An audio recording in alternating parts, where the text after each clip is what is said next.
Hello everyone, welcome to Aryan Padhaku. This is Shailendra Pandey, your physics mentor. तो प्यारे बच्चों, हम लोग क्लास 11th के टर्म 2 के सारे चैप्टर्स कवर कर रहे थे। आज नंबर आ गया है चैप्टर नंबर 5 का, जो कि है काइनेटिक थ्योरी ऑफ गैसेस। तो आइए गाइस स्टार्ट करते हैं। इस चैप्टर में हम लोग सबसे पहला कॉन्सेप्ट लेकर के चल रहे हैं, आइडियल गैस इक्वेशन। आप सभी प्यारे बच्चों को पता है पीवी बराबर nRT, that is an ideal gas equation. आइए देखते हैं इस पर बेस्ड कैसे क्वेश्चंस आप लोगों से पूछे जा सकते हैं। ये देखिए, एक बहुत बढ़िया क्वेश्चन अपने सामने रखा हुआ है।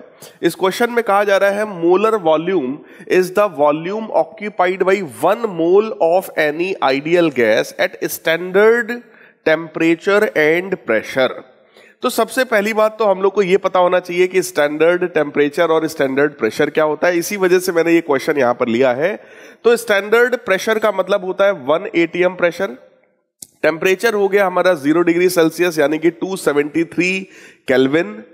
Show that it is 22.4 litre. कह रहे हैं कि शो करिए कि ये 22.4 लीटर होता है। ठीक है गाइस, तो अगर हम लोग 1 मोल के लिए अप्लाई कर रहे हैं तो we can simply write here PV is equal to RT, है ना। यहां से अगर हम लोग गाइस वॉल्यूम को कैलकुलेट करेंगे तो it will become RT upon V, जिसमें R की वैल्यू हम लोग को पता है यूनिवर्सल गैस कांस्टेंट है 8.314। इसको हम लोग लेकर के यूज कर सकते हैं। टेम्परेचर हमको पता है 273 केल्विन, क्योंकि वो 0 डिग्री सेल्सियस है। प्रेशर हमको पता है, सॉरी यहां पर आएगा हमारा प्रेशर, तो प्रेशर भी हम लोग को पता है दैट इज 1 atm। 1 atm का मतलब होता है 1.01 into 10 to the power 5 pascal. तो ये सारा डेटा जैसे ही हम लोग रखेंगे, सॉल्व करेंगे, हमारी वैल्यू आ जाएगी 22.4 लीटर। आइए आपको कैलकुलेशन वाला पार्ट भी मैं शो कर देता हूं। देखिए सभी लोग ध्यान से, यहां पर हम लोगों ने लगाया वही volume is equal to RT by pressure. R की वैल्यू मैंने आपको बताई 8.314 या 8.31 आप लिख सकते हो। टेम्परेचर की वैल्यू 0 डिग्री सेल्सियस है तो 273 केल्विन हो गया। प्रेशर 1 atm था, जिसको 1.013 into 10 to the power 5 pascal या न्यूटन पर मीटर स्क्वायर लिखा जा सकता है। सारी वैल्यूज को रख करके हम लोग सॉल्व करेंगे तो ये आ जाएगा हमारा 0.0224 मीटर क्यूब। अब गाइस हमको एक कन्वर्जन का फार्मूला पता होना चाहिए कि 1 मीटर क्यूब जो होता है वो 10 टू द पावर 3 लीटर के बराबर होता है ना। यानी कि 1000 लीटर जो हमारा है वो 1 मीटर क्यूब के बराबर होता है। तो उसी को यहां पर यूज किया गया है और इसको 1000 से मल्टीप्लाई किया गया और ये हमारा आंसर आ गया कितना, that is equal to 22.4 litre या 22,400 ml। जैसा भी यूज होगा वैसा हम कन्वर्ट कर सकते हैं। तो ये हमारा सबसे सिंपल बेसिक क्वेश्चन था। अब आइए अपने दूसरे बहुत बढ़िया प्यारे से क्वेश्चन की तरफ बढ़ते हैं। अगला क्वेश्चन है हमारा, estimate the total number of air molecules inclusive of oxygen, nitrogen, water vapors and other constituents in a room of capacity 25 meter cube at a temperature of 27 degrees Celsius and 1 atmospheric pressure. Take Boltzmann's constant is equal to 1.38 into 10 to the power minus 23 joule पर kelvin.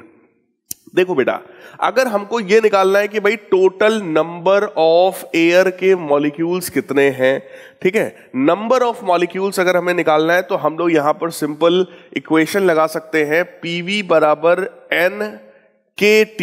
ठीक है, मैं आप लोग को अगर ideal gas equation के बारे में बताऊं तो आप लोगों ने पढ़ा भी होगा, पीवी बराबर nRT। ये जो इक्वेशन होती है this is valid for n moles.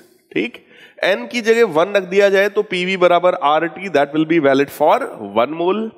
Similarly अगर एक मॉलिक्यूल की बात किया जाए तो यही इक्वेशन बन जाता है PV is equal to KT, जहां पर ये जो K है ये हमारा बोल्ट्जमैन्स कांस्टेंट है, जिसकी वैल्यू होती है R अपॉन N0।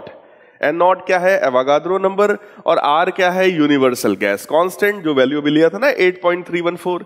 तो उसी को N0 से डिवाइड करते हैं तो ये कांस्टेंट आ जाता है 1.38 into 10 to the power minus 23 joule पर केल्विन। क्लियर। और अगर ऐसे ही n मॉलिक्यूल्स हो जाएं तो NKT हो जाएगा। सिंपल, यहां से आपको बस n की वैल्यू निकालना है and that will be equal to PV upon KT। यहां पर आप चेक करो, प्रेशर हमें पता है 1 atm मतलब 1.01 into 10 to the power 5 pascal. ठीक, वॉल्यूम हमको पता है 25 मीटर क्यूब है, इसको हम लोग कन्वर्ट करेंगे, ठीक है, तो सेंटीमीटर क्यूब में हम लोग कन्वर्ट कर लेंगे इसको। के है बोल्ट्जमैन्स कांस्टेंट हमारे पास है, और टी टेम्परेचर है जो कि 27 डिग्री सेल्सियस है, तो इसको भी हम लोग कन्वर्ट कर लेंगे, ठीक है, केल्विन में 273 ऐड करेंगे 300 केल्विन आ जाएगा। वॉल्यूम 25 मीटर क्यूब में है, देखते हैं उसको भी एज इट इज हम लोग उठा करके यूज करेंगे। तो ये देखो हमारा आ गया कैलकुलेशन पार्ट, जल्दी से आप लोग देख लो, फार्मूले में लगाया गया है बस पीवी बराबर एन के टी, तो एन की वैल्यू आ गई है पीवी इज इक्वल टू के टी, ठीक है। प्रेशर देखो बेटा 1 atm था तो 1.01 इंटू 10⁵ हो गया। वॉल्यूम जैसा कि मैंने बताया 25 है, मीटर क्यूब में ही है, ठीक है। अगर सब कुछ एमकेएस में लेकर चल रहे हैं तो एज इट इज 25 हम उठा करके रख देंगे यहां पर, ठीक। सीजीएस में होता तो फिर हम सेंटीमीटर क्यूब में कन्वर्ट करते, जैसा मैं बोल रहा था। फिर बोल्ट्जमैन्स कांस्टेंट आपका आ गया 1.38 इंटू 10⁻⁻23 हो गया। टेम्परेचर वहां पर दिया था 27 डिग्री सेल्सियस, बट हमको चाहिए केल्विन में, तो हमने 273 ऐड कर दिया। ये हमारा आ गया, इसको हमने सॉल्व किया and the value is 6.10 into 10⁻26। इतने सारे मॉलिक्यूल्स होंगे जिसके बारे में यहां पर बात की जा रही है। अब आइए एक बहुत बढ़िया प्यारा सा क्वेश्चन देखते हैं इसी गैस इक्वेशन पर बेस्ड और ग्राफ के कॉन्सेप्ट पर बेस्ड। हमसे क्वेश्चन में कहा जा रहा है figure shows a plot of PV upon T, मतलब pressure volume upon temperature versus pressure for 1 into 10⁻³ kg। तो ये बेटा ये तो 1 ग्राम हो गया, for 1 gram of oxygen gas at 2 different temperatures. देखो यहां पर एक ग्राफ बनाया गया है, PV upon T versus pressure graph है, 2 डिफरेंट टेम्परेचर्स पर है, T1 और T2 पर, ठीक। हमसे कहा जा रहा है what does the dotted plot signify, कह रहे हैं कि जो डॉटेड लाइन है ये क्या शो करता है। देखो डॉटेड लाइन हमको शो कर रहा है कि PV upon T is constant, है ना। अगर ये हॉरिजॉन्टल लाइन है तो ये क्या शो करेगा कि पीवी बाई टी कांस्टेंट है, और पीवी बाई टी कांस्टेंट होने का मतलब प्यारे बच्चों ये आइडियल गैस की इक्वेशन को जस्टिफाई कर रहा है। आइडियल गैस की इक्वेशन क्या होती है, पीवी बराबर R T for 1 mole of gas. तो पीवी बाई टी वैल्यू किसकी होगी, आर की, जो कि यूनिवर्सल कांस्टेंट है, यूनिवर्सल गैस कांस्टेंट है ना। तो इसका मतलब क्या हो गया, पीवी बाई टी कांस्टेंट होगा तो वो कहीं ना कहीं आइडियल गैस को रिप्रेजेंट कर रहा होगा। फिर कह रहे हैं which is true, T1 greater than T2 और T1 लेस देन T2, कौन सा टेम्परेचर बड़ा है। तो ये भी हम सबने पढ़ रखा है कि अगर हम रियल गैस को आइडियल की तरह बिहेव कराना चाहते हैं तो टेम्परेचर ज्यादा होना चाहिए, ठीक है। अब जरा देखो ये जो दोनों कर्व्स हैं, ये दोनों कर्व रियल गैसेस के हैं, जबकि डॉटेड लाइन किसके लिए है, आइडियल के लिए है, ठीक। और हमको ये पता है कि टेम्परेचर हम बढ़ाएंगे तो रियल गैस हमारा आइडियल की तरह बिहेव करना स्टार्ट करेगा, मतलब आइडियल के करीब जाएगा। तो सीधी सी बात यहां पर है कि T1 वाला जो कर्व है वो डॉटेड लाइन के ज्यादा पास है बेटा, इसलिए T1 is greater than T2, simple, ठीक। हायर टेम्परेचर पर ही ये पॉसिबल है। What is the value of PV by T where the curve meet on the Y axis. आपसे कह रहे हैं कि ये जो कर्व है वाई एक्सिस पर जिस पॉइंट पर मिल रहे हैं, तो यहां पर मिल रहे हैं वाई एक्सिस पर, ठीक। कह रहे हैं इस पॉइंट पर पीवी बाई टी की वैल्यू किसके बराबर है। तो सीधी सी बात है, अगर हमें पीवी बाई टी की वैल्यू चाहिए तो हम लोग अप्लाई कर सकते हैं भाई, PV by T will be simply equal to N into R, है ना। अगर हमको 1 ग्राम ऑक्सीजन गिवन है तो उसके मोल्स कितने हो जाएंगे, that will be 1 divided by oxygen का मॉलिक्यूलर मास कितना होता है भाई, molecular weight 32 multiplied by R. R की वैल्यू हम लोग लिख लेंगे 8.314, तो दिया ही हुआ 8.31 हमको गिवन है, तो हम सीधे सीधे इसको यूज करेंगे और सिंप्लीफाई कर लेंगे। आइए देखते हैं इसका आंसर कितना आएगा। जैसे ही आप सॉल्व करोगे 1/32 इंटू 8.31 सॉल्व करोगे आएगा 0.26, ठीक है। तो कैलकुलेशन हमने थोड़ा टाइम बचा लिया, 0.26 ये इसकी वैल्यू आ जाएगी बेटा पीवी बाई टी की। क्लियर। लास्ट है, कह रहे हैं if we obtain similar plots for 1 gram of hydrogen would we get the same value of PV by T at the point where the curve meets the y-axis? No. अगर हम इसी चीज को hydrogen के लिए डिफाइन करते हैं तो सेम वैल्यू नहीं आएगी। क्यों? क्योंकि हाइड्रोजन में बेटा मोल्स बदल जाएंगे। देखो R तो सेम रहेगा, R पर तो फर्क नहीं पड़ा, बट क्योंकि अगर वो वहां पर मान लो हाइड्रोजन है और 1 ग्राम हाइड्रोजन है तो हाइड्रोजन का मास कितना है, देखिए हाइड्रोजन का मास 2 होता है, 2, ठीक, H2 है तो 2 होगा, यहां पे फिलहाल 2.02 गिवन है, तो ठीक है हम 2.02 से डिवाइड करेंगे। यहां पर 32 से डिवाइड किया है, उसमें हम 2.02 से डिवाइड करेंगे, तो डिफरेंस तो आ गया ना। वही चीज आपसे पूछ रहे हैं, तो क्या ये बराबर होगा? तो ये बिल्कुल भी बराबर नहीं होगा। If not, what mass of hydrogen yields the same value of PV by T for low pressure high temperature region of the plot? Take molecular mass of this is like this। ठीक, देखो भाई हमसे कह रहे हैं कि अगर ऐसा नहीं है तो हाइड्रोजन का कितना मास यही सेम वैल्यू देगा। तो भाई साहब वैल्यू तो हमको यही चाहिए, ठीक है ना। अगर यही वैल्यू चाहिए तो लेट अस सपोज, अब देखो इसी के आगे मैं सॉल्व कर रहा हूं, आप लोग अलग से लिखना। अगर आपको यही वैल्यू चाहिए PV by T की, ठीक है, हाइड्रोजन के लिए, तो हाइड्रोजन का मास मान लेते हैं m, हाइड्रोजन का मॉलिक्यूलर मास कितना हो गया 0.02 मल्टीप्लाइड बाई 8.31। क्लियर, इसको सॉल्व कर लो बेटा, m की वैल्यू आपको मिल जाएगी। ठीक है, तो आइए देखते हैं इसके कैलकुलेशन वाले पार्ट को। जैसे ही हम लोग रखेंगे आप चेक कर लो, ये देखो इक्वेशन वही है जो मैंने आपको अभी समझाया। क्या समझाया? m अपॉन 2.02 ये हुआ हाइड्रोजन के मोल्स, इसमें मल्टीप्लाई करो 8.31 का, that should be equal to 0.26। Check कर लो, यही मैंने आपको समझाया। देखिए 0.26 बराबर दिस। क्लियर, इसको जैसे ही आप सिंप्लीफाई करोगे बेटा, मास की वैल्यू आ जाएगी, that will be 6.32 into 10 to the power -2 grams. Clear है, इतना मास हाइड्रोजन का वही सेम वैल्यू देगा PV by T की जो ऑक्सीजन दे रहा था। तो ये इसका पूरा सॉल्यूशन हो गया, आप लोग सॉल्यूशन देख सकते हैं। ठीक है, कोई भी दिक्कत लगे कमेंट करिए।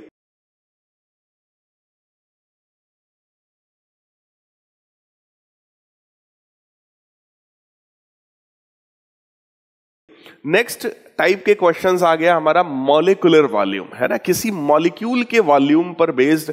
आइए देखते हैं किस तरह के क्वेश्चंस हमसे पूछे जा रहे हैं। बहुत बढ़िया, ये देखो हमारा क्वेश्चन है, एनसीईआरटी का है। आप लोग फिलहाल इसको अपनी ये जो आपकी अरिहंत पब्लिकेशन की बुक है, इस बुक में आप लोग इस क्वेश्चन को देख सकते हो। It is one of the very very very good question. ये शॉर्ट क्वेश्चंस का क्वेश्चन नंबर 3 है, पेज नंबर 101 पर। ठीक है, पेज नंबर 101 पर शॉर्ट का क्वेश्चन नंबर 3, बहुत अच्छा क्वेश्चन है। कह रहे हैं estimate the fraction of molecular volume. Fraction का मतलब होता है बेटा रेशियो, है ना, of molecular volume to the actual volume. Molecular volume और एक्चुअल वॉल्यूम का हमको रेशियो चाहिए।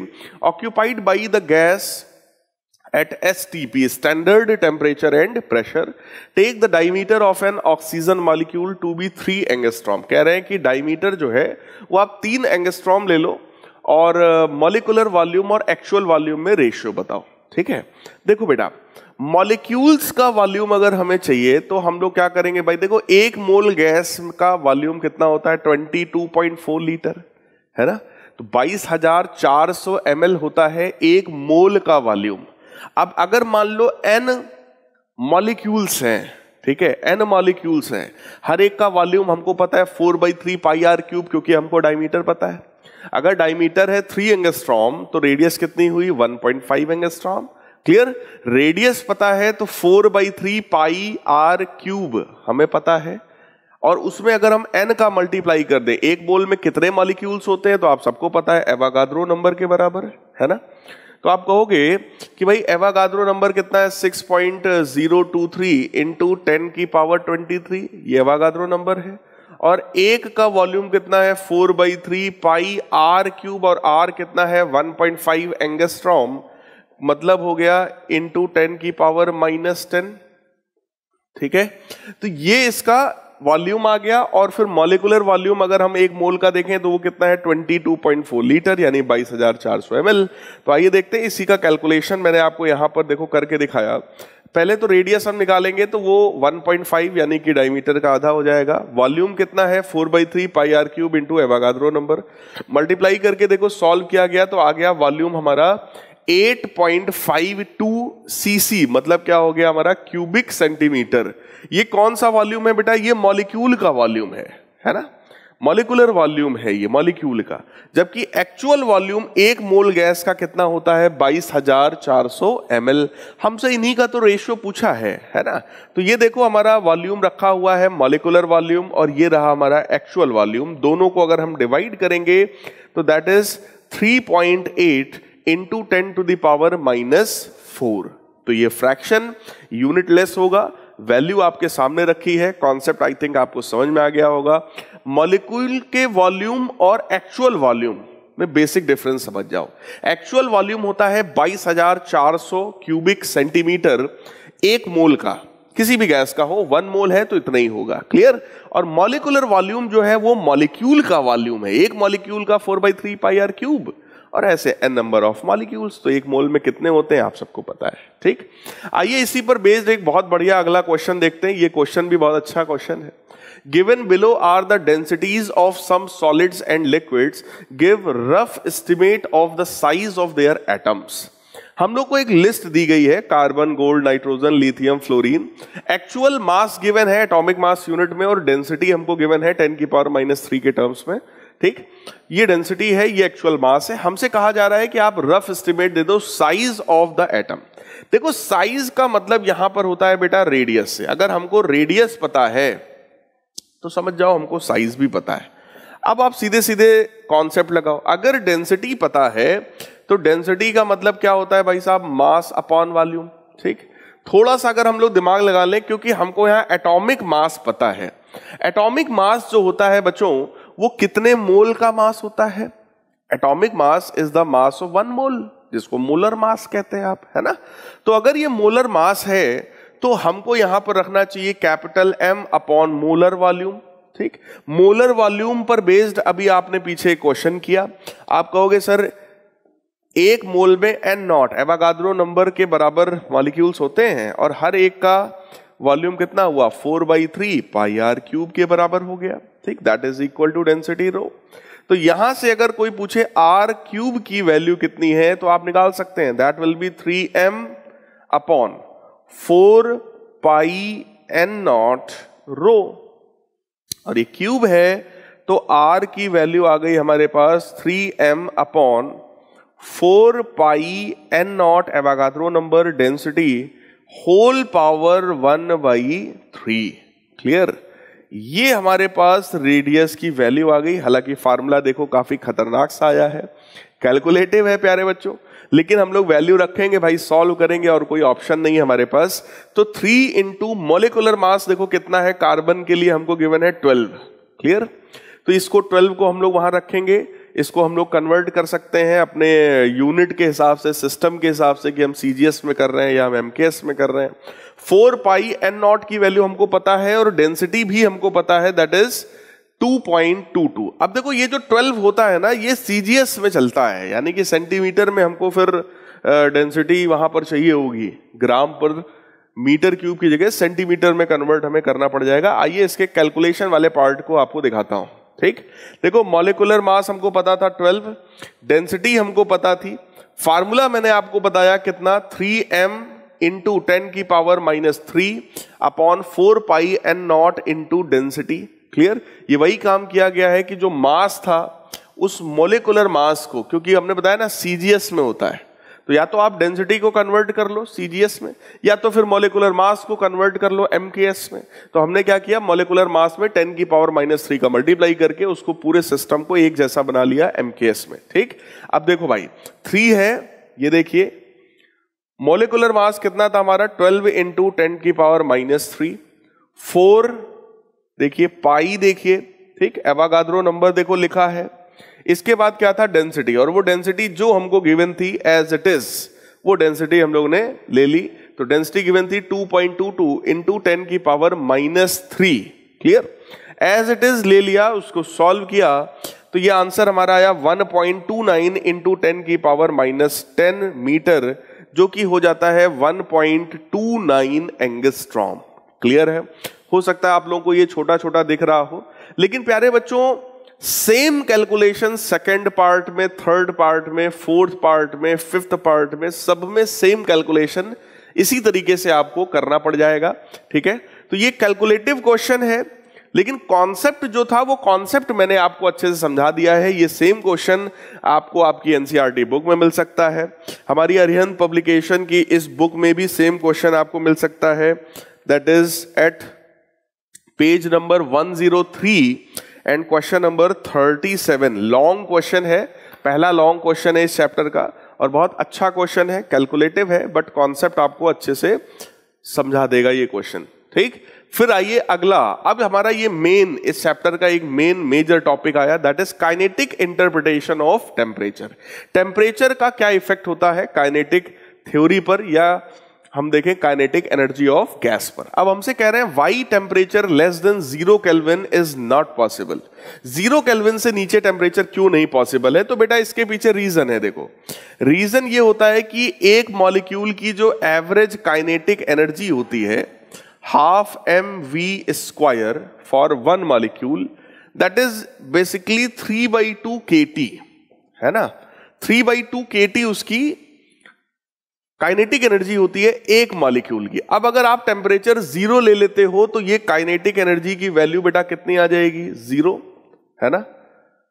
कब आएगी? एट एब्सोल्यूट टेम्परेचर, जब कितना हो जाए 0 केल्विन के बराबर, तो काइनेटिक एनर्जी 0। अब अगर आप 0 से भी नीचे टेम्परेचर ले जाना चाहते हो तो इसका मतलब काइनेटिक एनर्जी को निगेटिव होना पड़ेगा। लेकिन काइनेटिक एनर्जी कभी भी निगेटिव होती नहीं है। क्यों नहीं होती? क्योंकि मास हमेशा पॉजिटिव होता है और वेलोसिटी का स्क्वायर है, स्पीड का स्क्वायर है, और स्क्वायर टर्म तो हमेशा ही पॉजिटिव होगा भाई। मिनिमम 0 हो सकता है, लेकिन 0 से ज्यादा निगेटिव में काइनेटिक एनर्जी नहीं जा सकती, क्योंकि काइनेटिक एनर्जी निगेटिव में नहीं जा सकती, इसलिए मजबूरन टेम्परेचर जो है केल्विन स्केल पर है, ये भी नीचे नहीं जा सकता। इसलिए मिनिमम टेम्परेचर जो पॉसिबल है वो कितना है? 0 केल्विन के बराबर। इसी चीज को यहां पर आपको रीजन में एक्सप्लेन किया गया है, आप लोग देख सकते हैं। कोई भी डाउट हो तो कमेंट करिएगा, मैं जरूर बताऊंगा। अगला क्वेश्चन देखिए, फिर से एक बहुत बढ़िया प्यारा सा क्वेश्चन है। इस क्वेश्चन में हम लोगों से कहा जा रहा है, A flask contains argon and chlorine in the ratio of 2:1. Argon और क्लोरीन 2:1 के रेशियो में है। The temperature of the mixture is 27 degree Celsius. Temperature कितना है? 27 डिग्री सेल्सियस है। Obtain the ratio of average kinetic energy per molecule। कह रहे हैं रेशियो बता दो काइनेटिक एनर्जी पर मॉलिक्यूल का। अभी मैंने आपको जस्ट अभी बताया था कि एक मॉलिक्यूल की जो काइनेटिक एनर्जी होती है, काइनेटिक एनर्जी पर मॉलिक्यूल का मैंने अभी आप लोग को फार्मूला बताया, that is equal to 3/2 kT। ठीक, K क्या है? बोल्ट्जमैन्स कांस्टेंट। T क्या है? टेम्परेचर। तो बेटा ये जो काइनेटिक एनर्जी होती है ये उसके मास पर डिपेंड नहीं करती कि आर्गन कितना है या क्लोरीन कितना है, डिपेंड ही नहीं करती। किस पर डिपेंड करती है? सिर्फ और सिर्फ टेम्परेचर पर। और टेम्परेचर तो दोनों के लिए सेम है ना, क्वेश्चन में 27 बोला गया है दोनों के लिए। इसका मतलब गाइस यहां पर दोनों का जो एवरेज काइनेटिक एनर्जी पर मॉलिक्यूल है that is same for both. तो ये जो रेशियो आएगा दैट रेशियो विल बी 1:1। तो ये हमारा सबसे पहला आंसर हो गया कि रेशियो सेम रहेगा, 1:1 रहेगा। अब आइए अगला देख लेते हैं क्या है हमारा। Root mean square speed of the molecules of the two gases. आप बताओ दोनों के आरएमएस स्पीड का रेशियो बता दो भाई। तो ये जो हाफ mv², ये जो काइनेटिक एनर्जी होती है हाफ mv/RMS का स्क्वायर, यही तो होता है बेटा 3/2 kT के बराबर, है ना। तो यहां से अगर हम लोग ध्यान से देखें तो 2 से 2 कैंसिल हो जाएगा। v/RMS स्पीड जो होगी दैट विल बी √3 kT/m। ये एक मॉलिक्यूल के लिए है। ठीक, तो यहां पर आप देख सकते हैं 2:1 के रेशियो में है, तो यहां पर हम सीधे सीधे डिवाइड करेंगे, टेम्परेचर दोनों का सेम है। So we can write here v/RMS 1/v/RMS 2। ये जो रेशियो हमारा है प्यारे बच्चों that will be equal to what? √m2/m1। Clear? तो अगर ये रेशियो 2:1 का है तो यहां पर यही चीज √1 देखो यहां पर हमको मास भी गिवन है, atomic mass of argon given है, atomic mass of chlorine given है, तो वो दोनों चीजों को हम एज इट इज यहां पर उठा करके यूज कर सकते हैं अगर हम मोलर मास के टर्म्स में फार्मूले को ले आए। मोलर मास का मतलब हम K की जगह R ले लें भाई, √3RT/m, ठीक। तो मोलर मास में आप ले आओगे तो बड़ा सिंपल हो जाएगा, दैट विल बिकम √ हमको चाहिए ऊपर आर्गन का नीचे क्लोरीन का, ठीक। तो पहले क्लोरीन का हम रखेंगे 70.9 और फिर हम आर्गन का रखेंगे भाई, अरे फिर हम आर्गन का रखेंगे that is 39, just a minute, 39.39, ठीक है। तो 70.9 डिवाइडेड बाई 39.9, इसको गाइज हम लोग कर लेंगे सॉल्व। तो आप लोग देखो कितना आएगा, कैलकुलेशन वाला पार्ट देख लीजिए। VRMS स्पीड आप निकालो आर्गन की डिवाइडेड बाई क्लोरीन की, इसको हम लोग सॉल्व करेंगे। तो that will be mass of chlorine upon mass of argon, ठीक। क्योंकि क्वेश्चन में मॉलिक्यूलर मास हमको गिवन था तो हमने उसके टर्म्स में चीजों को कन्वर्ट किया, तो ये molar mass of chlorine upon molar mass of argon हो गया।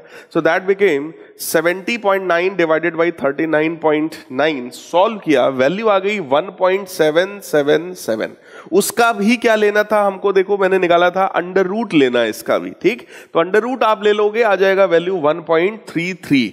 तो यही हमारा गाइस आंसर हो गया 1.33। आइए नेक्स्ट क्वेश्चन देखते हैं क्या है हमारा अगला। बहुत बढ़िया प्यारा सा क्वेश्चन है, कह रहे हैं a tank used for filling helium balloons has a volume of 0.6 meter cube and contains 2 mole of helium gas at 20 degree Celsius. हमसे कह रहे हैं कि हीलियम का बलून है जिसमें वॉल्यूम जो है वो 0.6 मीटर क्यूब है, 2 मोल हीलियम गैस हमारे पास है, 20 डिग्री सेल्सियस पर है। Assuming that helium behave like a ideal gas, कह रहे हैं कि उसको आइडियल की तरह मान लो। What is the total translational kinetic energy of the molecules of the gas? फिर कह रहे हैं what is the average kinetic energy per molecule? देखो एवरेज काइनेटिक एनर्जी पर मॉलिक्यूल की आप बात करेंगे तो दैट विल बी 3/2 kT, ठीक। यहां पर कह रहे हैं total translational kinetic energy molecules की कितनी होगी, तो पहले हमको ये निकालना पड़ेगा कितने मॉलिक्यूल्स हैं और फिर उसको हम उससे मल्टीप्लाई करेंगे। तो कैसे पता चलेगा भाई, प्रेशर, वॉल्यूम, मोल, यहां पे लगभग सब चीजें दी हैं, तो आइए यहां से हम लोग निकाल सकते हैं भाई नंबर ऑफ मॉलिक्यूल्स कितना है। देखो भाई कैलकुलेशन वाला पार्ट आपको दिखा देते हैं। काइनेटिक एनर्जी अगर आप निकालोगे तो दैट विल बी 3/2 nRT। आप कहोगे सर ये कहां से आ गया, बेटा 3 जो है वो डिग्री ऑफ फ्रीडम होता है, क्योंकि हीलियम है, मोनोएटॉमिक गैस है, डिग्री ऑफ फ्रीडम 3 होता है। तो 1/2 F nRT ये फार्मूला होता है, क्लियर। तो टोटल मोल्स हमारे पास है 2 मोल्स हैं। टेम्परेचर हमारे पास है 293 केल्विन, क्योंकि 20 डिग्री सेल्सियस गिवन था। सीधे सीधे सारी वैल्यूज को आप यहां पर रख दो, रख करके सॉल्व कर लो, आपके पास आंसर आ जाएगा 7.3 × 10³ जूल। सेम इसी क्वेश्चन को जैसा मैं कह रहा था हम वैसा भी कर सकते हैं।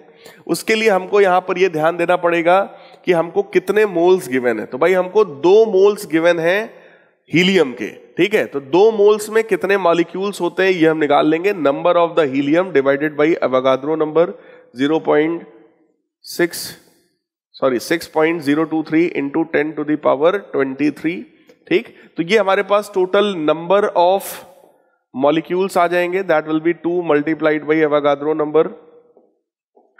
इतने सारे हो गए मॉलिक्यूल्स, ठीक है। और हमको निकालना है total kinetic energy, that will B 3/2 × K × T। K होता है 1.38 × 10⁻⁻23। टेम्परेचर कितना हमारे पास है 20 डिग्री सेल्सियस, तो उसको हम लोग कन्वर्ट करेंगे, 273 ऐड करेंगे तो आ जाएगा 293 whole multiplied by number of molecules 2 × 6.023 × 10⁻23।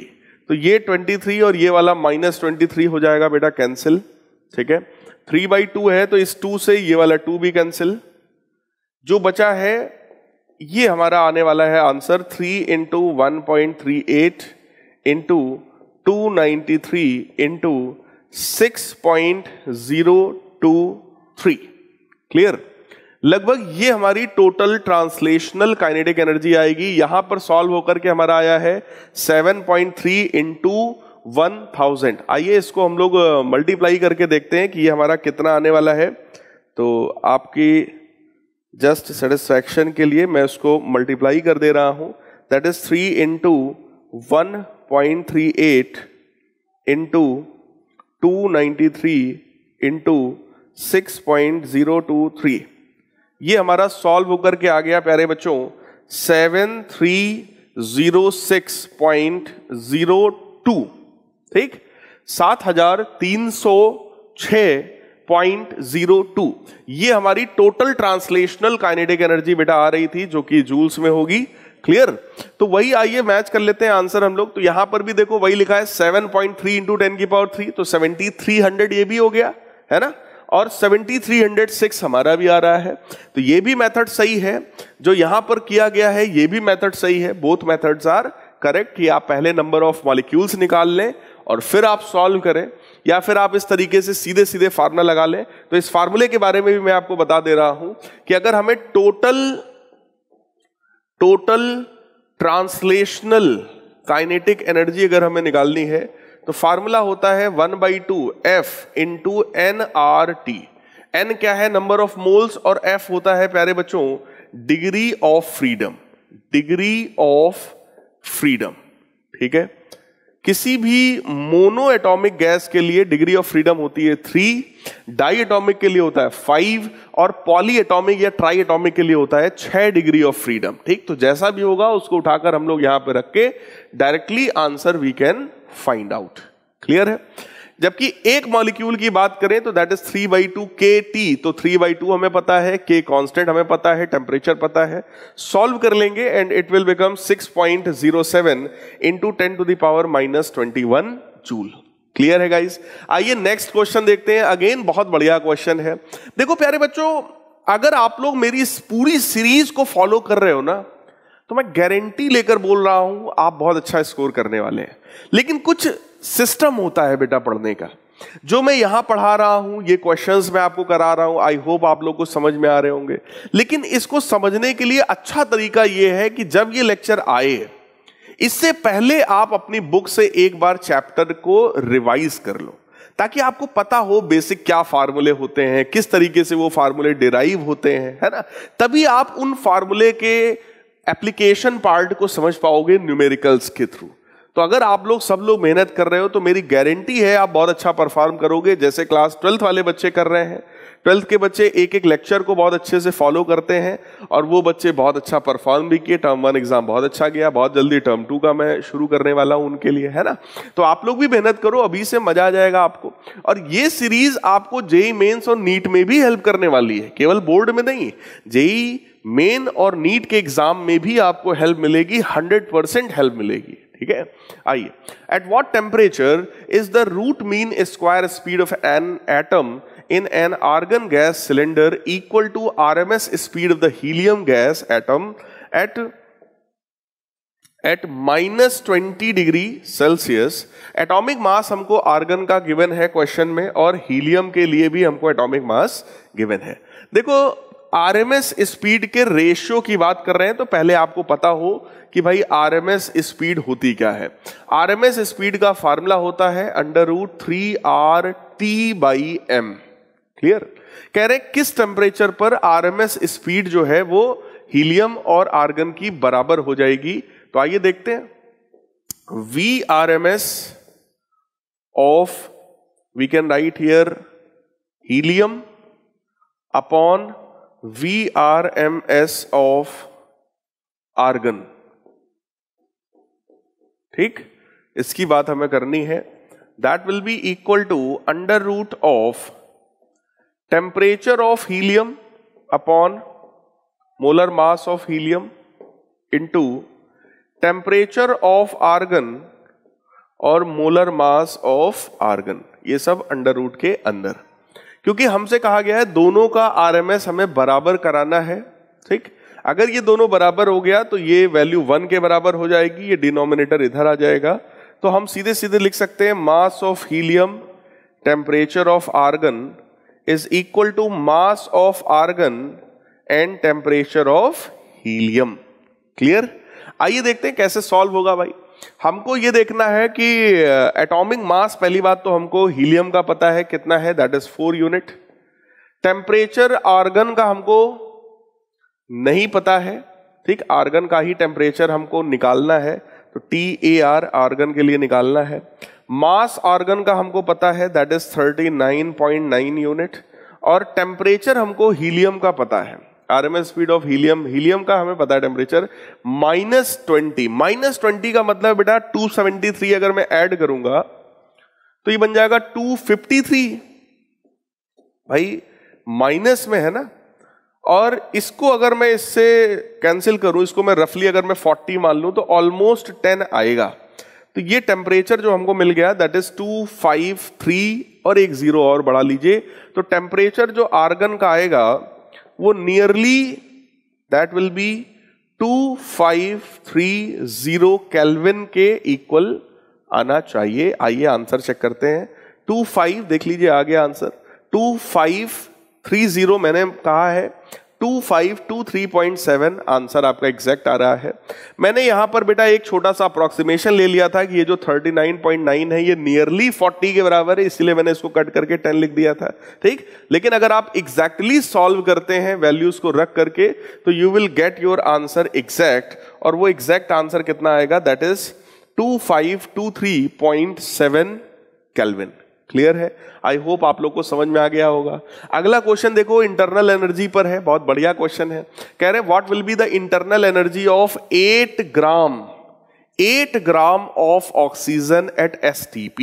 Internal energy की वैल्यू पूछ रहे हैं, वो भी 8 ग्राम ऑक्सीजन के लिए। देखो इंटरनल एनर्जी का अभी मैंने आपको बताया था सीधा सीधा फार्मूला है। इंटरनल एनर्जी का सीधा सीधा फार्मूला है क्या, 1/2 F इंटू NRT, ठीक। अगर ऑक्सीजन की बात कर रहे हो, डाई एटॉमिक है, तो that will B 5 degree of freedom, so 5/2 into NRT, ये फार्मूला हो गया इंटरनल एनर्जी ऑफ ऑक्सीजन का, सीधे सीधे, ठीक। तो आइए उसको हम लोग अप्लाई कर लेते हैं। अगर हमारे पास 8 ग्राम है, ठीक है, 8 ग्राम हमारे पास ऑक्सीजन है, तो बेटा पता कर लो उसके मोल्स कितने हैं।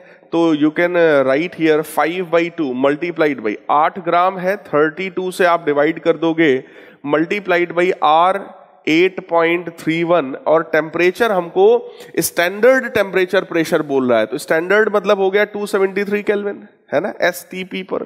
तो इसको हम लोग गाइज सॉल्व कर लेंगे, और सॉल्व होकर के ये तो हमारा आ गया 4, ठीक। इसको हम लोग सॉल्व करेंगे तो आंसर हमारा आ जाएगा कितना, 1417.9 जूल। सीधे सीधे सॉल्व करिए, फार्मूला बेस्ड क्वेश्चन है ये।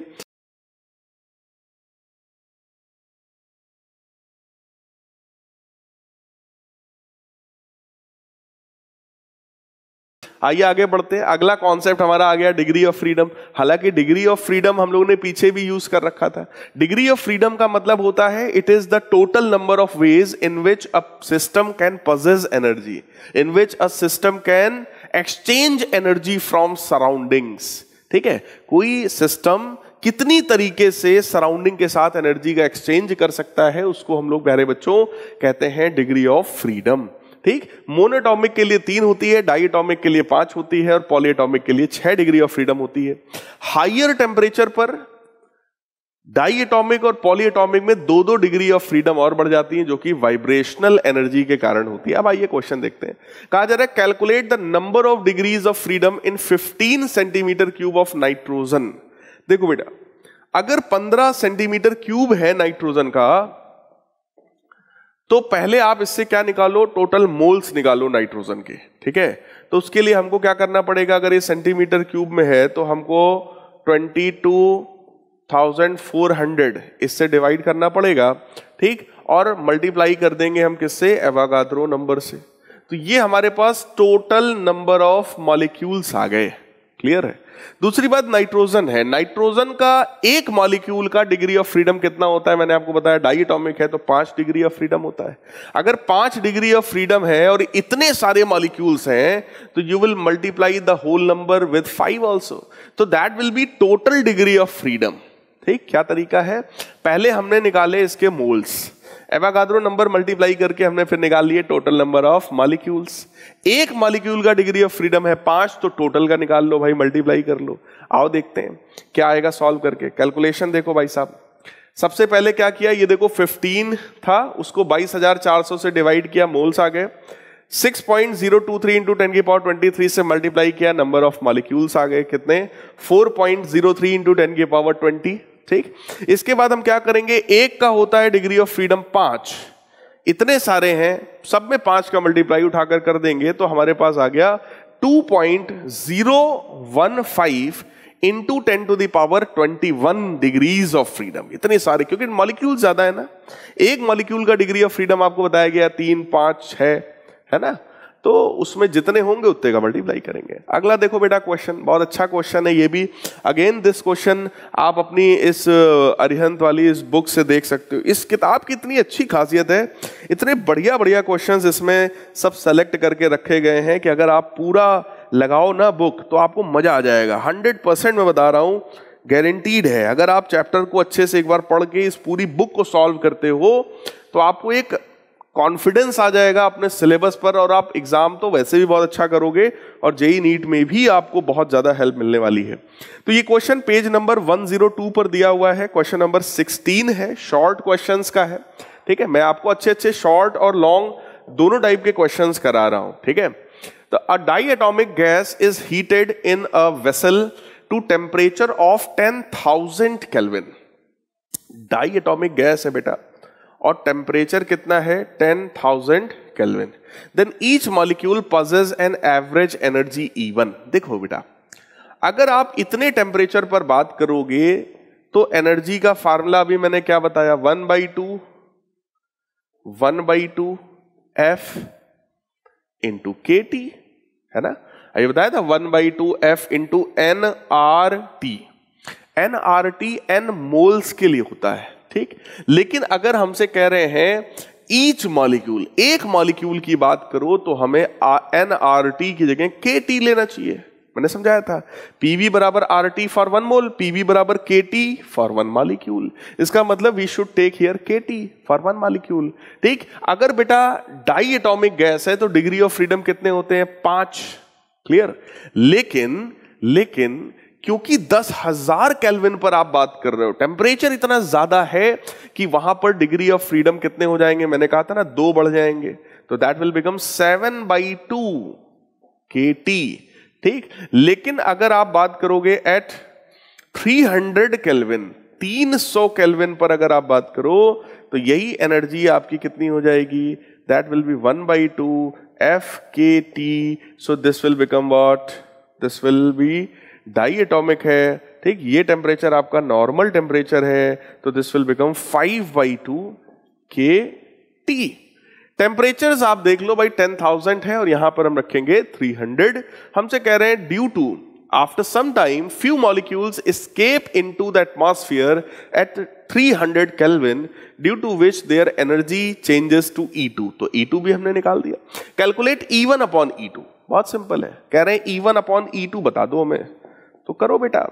E1 अपॉन E2 अगर निकालना है तो that will B 7 multiplied by 10,000 divided by 5 multiplied by 300। ठीक, 0 0 कैंसिल, 5 से कैंसिल करोगे आ जाएगा 20, और ये तुम्हारा बन जाएगा 140/3। आप इसको और डिवाइड करेंगे तो यहां से आप इसको और ज्यादा सिंप्लीफाई करके लिख सकते हैं, that will be something 46 point something, ऐसे आप डिवाइड करोगे तो आ जाएगा, है ना। फिर अगला क्वेश्चन है स्पेसिफिक हीट कैपेसिटी। वैसे तो पिछले वाले चैप्टर में भी हम लोगों ने इसकी बात किया था, स्पेसिफिक हीट कैपेसिटी CPCV, है ना, लेकिन यहां पर देखो कुछ अलग तरह के क्वेश्चंस हैं। आइए देखते हैं क्या है क्वेश्चंस। स्पेसिफिक हीट का मतलब होता है amount of heat required to raise the temperature of 1 mole of a substance और 1 unit mass of a substance, 1 gram of substance by 1 degree Celsius. ठीक, देखो कह रहे हैं find the value of specific heat for solids. Solids के लिए आप बता दो स्पेसिफिक हीट का फार्मूला क्या है। तो देखो बेटा, किसी भी सॉलिड में, ठीक है, सॉलिड में केवल मॉलिक्यूल जो होते हैं वो वाइब्रेट कर सकते हैं, they only have vibrational motion. Clear? तो एक डिग्री ऑफ फ्रीडम में कितनी एनर्जी होती है? 1/2 kT।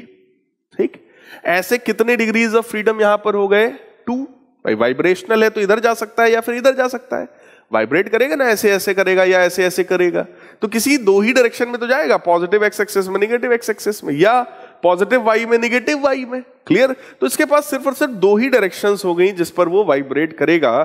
तो आप देखो बहुत सिंपल चीज है, 1/2 kT होता है किसी एक में। ठीक, ऐसी वो दो डायरेक्शंस में वाइब्रेट कर रहा है, तो टोटल वाइब्रेशनल एनर्जी उसके पास कितना हो गया? K × T के बराबर। क्लियर? अब अगर हम 3D में देखें, एक्स वाई जेड तीनों डायरेक्शंस की अगर हम बात कर लें, तो दैट विल बी 3 kT। भाई ऐसे ऐसे वाइब्रेट कर रहा है तो टोटल कितना हुआ? एक्स में इधर गया, एक्स में इधर गया, 2। और ऐसे ही वाई और जेड को भी कंसीडर कर लें तो 3 का और हमने मल्टीप्लाई कर दिया। क्लियर? तो 1/2 kT एनर्जी होती है 1 डिग्री ऑफ फ्रीडम में। और ऐसे यहां पर कितने डिग्रीज ऑफ फ्रीडम हो गए? उसके पास 2 तो डायरेक्शंस हो गए और 3 एक्सिस हो गई। ठीक है, 3D कंसीडर किया तो 3 kT हो गया। क्लियर? अब अगर 1 मोल के लिए आप बात कर रहे हो तो हमने आपसे कहा था kT की जगह आप RT ले लो भाई, मोल्स के लिए RT, मॉलिक्यूल के लिए kT। ठीक, अब ये 3RT इसकी बेटा आ गई इंटरनल एनर्जी। देखना ध्यान से, इंटरनल एनर्जी हमारे पास कितनी आ गई है? 3RT।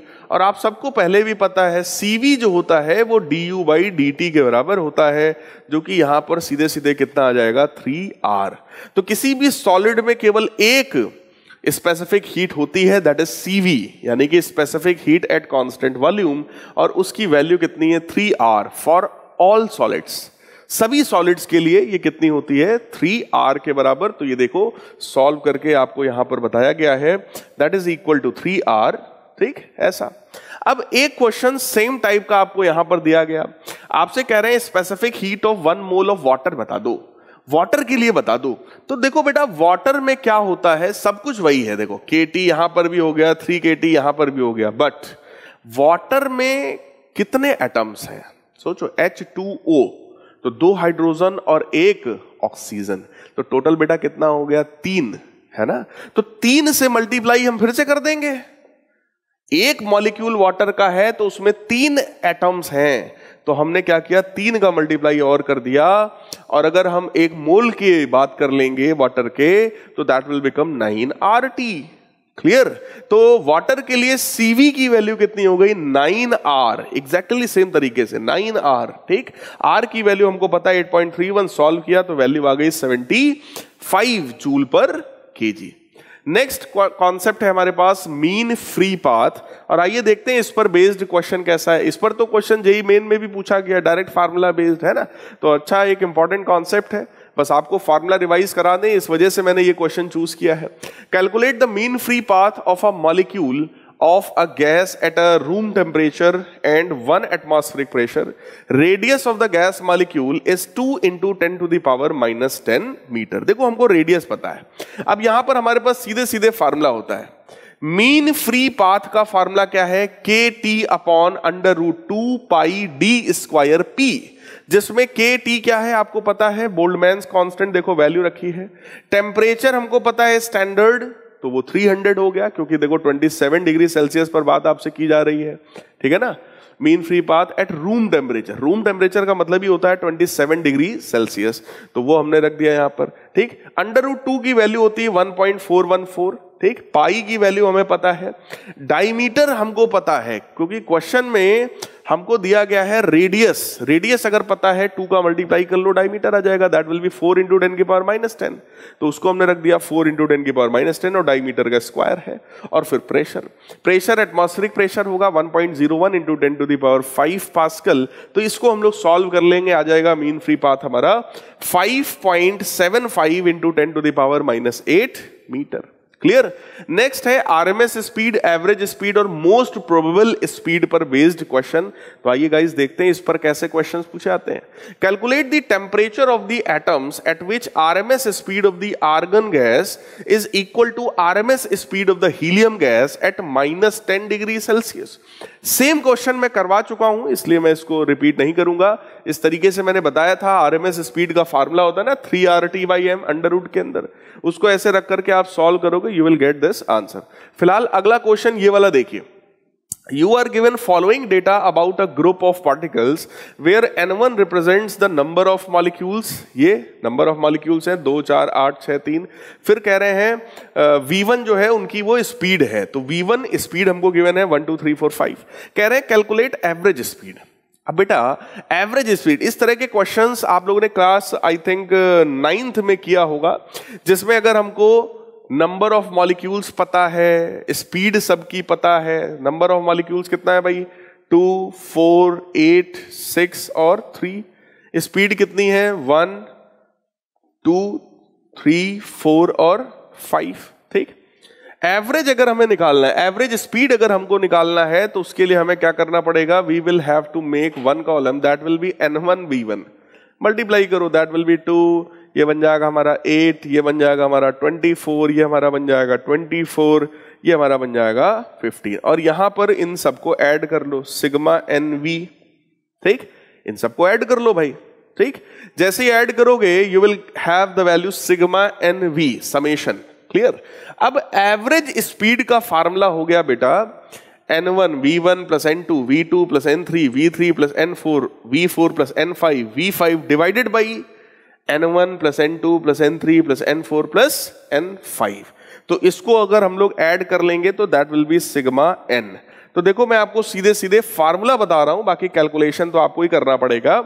एवरेज स्पीड का फार्मूला हमारे पास आ गया प्यारे बच्चों, एवरेज स्पीड का v एवरेज फार्मूला आ गया sigma nv upon sigma n।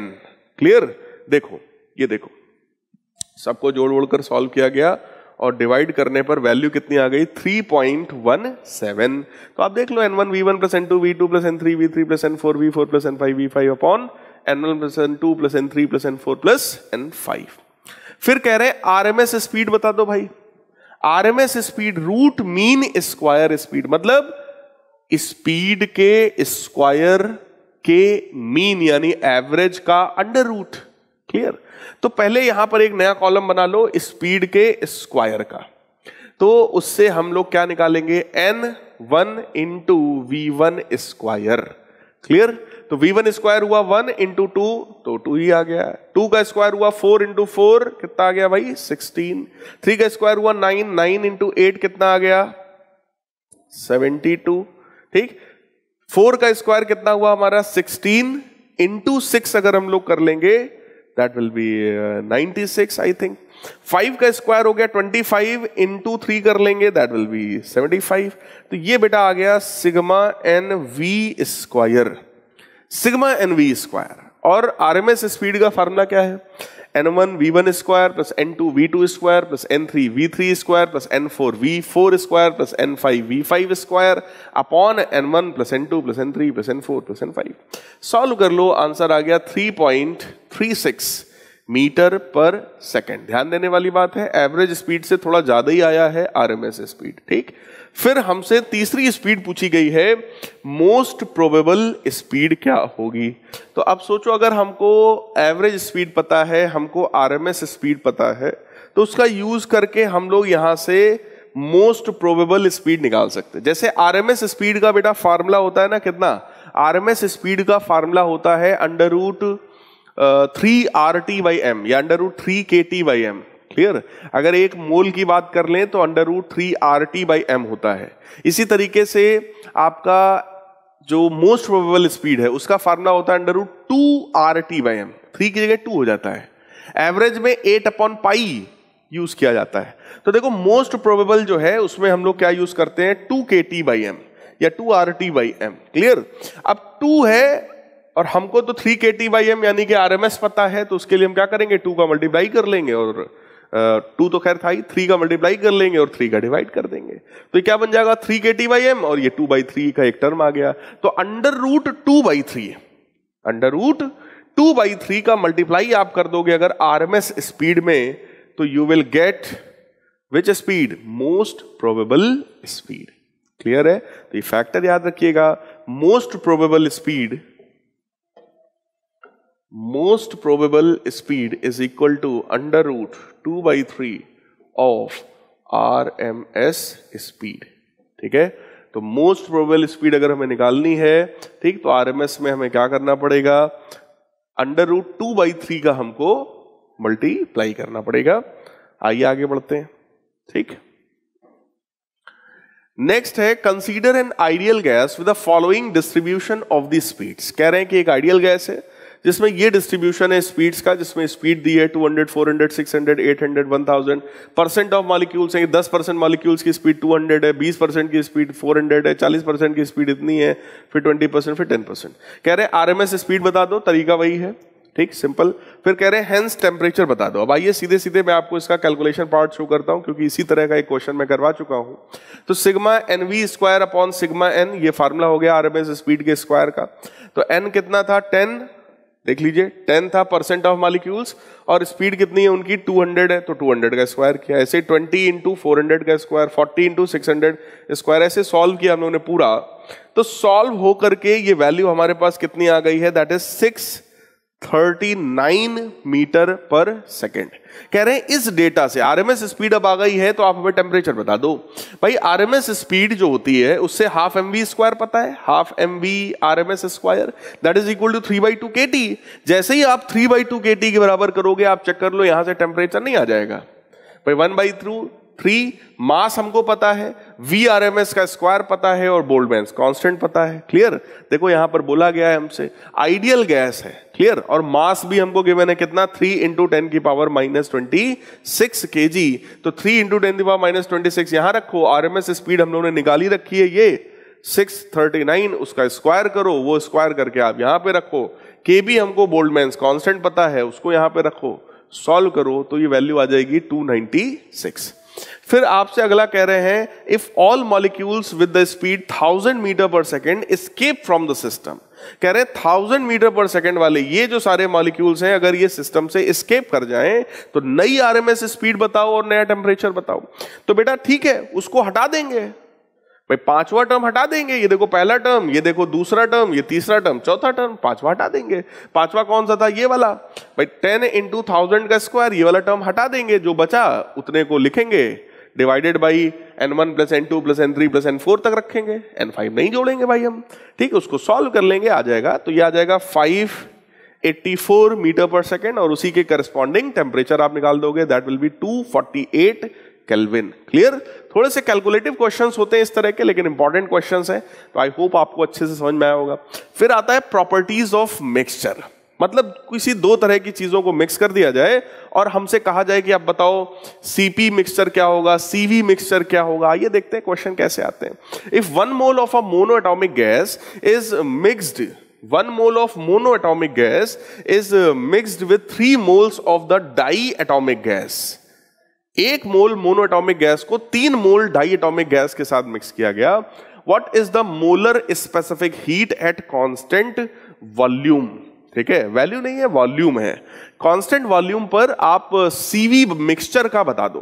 देखो बेटा, सिंपल सा कॉन्सेप्ट है कि अगर सबसे पहले तो हमें CV के बारे में सोचना चाहिए। ठीक, 1 मोल मोनो एटॉमिक का है। ठीक है, मोनो एटॉमिक गैस के लिए या किसी भी गैस के लिए CV का एक जनरल फार्मूला बता रहा हूं, 1/2 FR के बराबर होता है बेटा।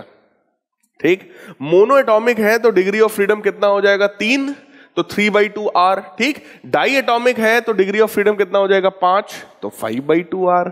क्लियर, दोनों का हमको CV पता है, दोनों के हमको मोल्स पता है। अब जरा सोचो CV का मतलब क्या है। CV का मतलब होता है amount of heat required to raise the temperature of the 1 mole of gas by 1 degree celsius at constant volume, है ना।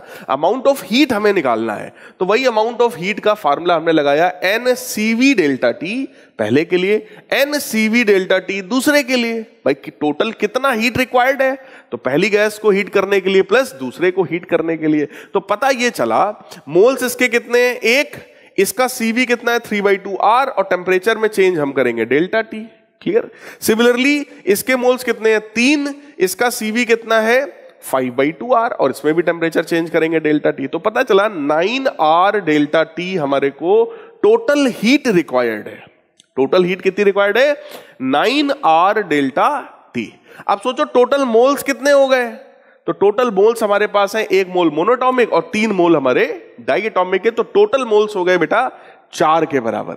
इतनी हीट रिक्वायर्ड है और टोटल हमारे पास 4 मोल्स हैं, तो उसके लिए कितनी हीट रिक्वायर्ड होनी चाहिए, तो पता चला NCV मिक्सचर डेल्टा टी, उसके लिए भी लगा दो। तो N कितने हैं, 4।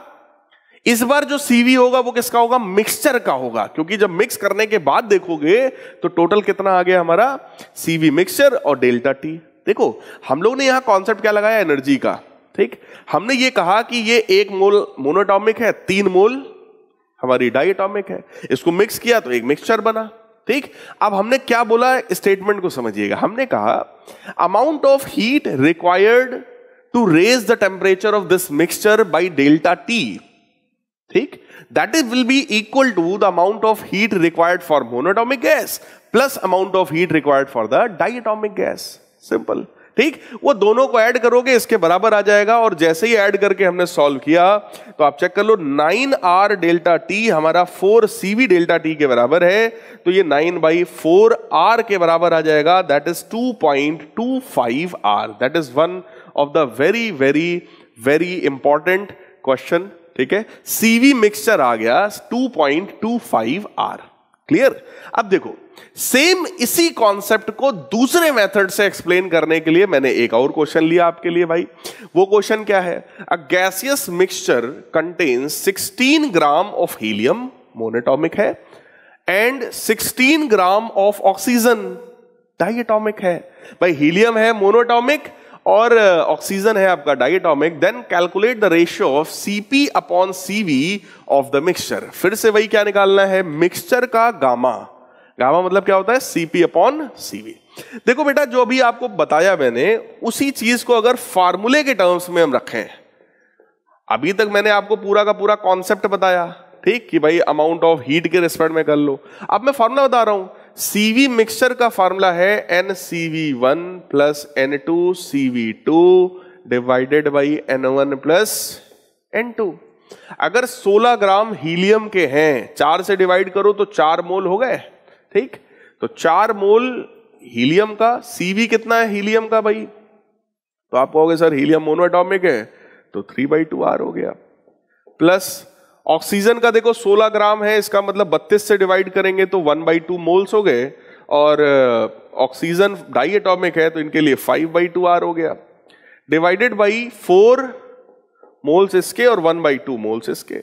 इसको हम लोग बेटा सीधे सीधे सॉल्व कर सकते हैं। ठीक है, कितना आ जाएगा आइए देखते हैं। ये 2 इसको कैंसिल करेंगे, आ जाएगा 6R प्लस ये हमारा बन जाएगा कितना, 5/4R होल डिवाइडेड बाई 8, तो ये बन जाएगा 9/2। तो that will be 24R plus 5R whole by 4, और ये बन गया 9/2। इसको कैंसिल कर दो, 2 आ जाएगा। सो this will be what, 29R upon ये 2 नीचे जाएगा, दिस विल बिकम 18। 29R/18 आप चेक कर लो, ये देखो 29R/18। क्लियर। दूसरी चीज, ये तो आया CV। ठीक, अब मेयर्स फार्मूला आप सबको पता है, तो CP कितना होता है बेटा, CP बराबर CV प्लस R। ठीक, तो अगर CV हमारा है 29R/18, उसमें हम R और जोड़ेंगे तो that will become what, 29R plus 18R divided by 18। तो कितना आ गया, 47R/18। क्लियर। ये हमारे पास आ गया CP, ये हमारे पास आ गया CV, और हमको क्या चाहिए, गामा। ठीक, तो बेटा गामा क्या होता है, CP/CV। CP की वैल्यू जब आप रखोगे आएगा ना 47R/18, और ये बनेगा 29R/18। तो R/18 कैंसिल, तो आंसर क्या आ गया, 47/29। और 47/29 को आप सॉल्व करोगे तो कितना आएगा, 1.62। देख लो भाई, 47/29 सॉल्व करोगे तो आ जाएगा 1.62। आई होप गाइज ये पूरा चैप्टर मैंने आपको कंप्लीट करा दिया है। आपको ये सारे बढ़िया बढ़िया क्वेश्चंस थे, सिलेक्टेड क्वेश्चंस थे, आप सबको समझ में आ गया होगा। जरा भी डाउट आया हो किसी भी क्वेश्चन में तो आप कमेंट करिए, मैं आपके कमेंट्स का जरूर जवाब देने की कोशिश करूंगा। और बहुत जल्दी आएंगे हम लोग अपने नेक्स्ट चैप्टर के साथ, तो तब तक आप लोग गाइस पढ़ाई करते रहिए, ठीक है। मिलते हैं अपने नेक्स्ट लेक्चर में।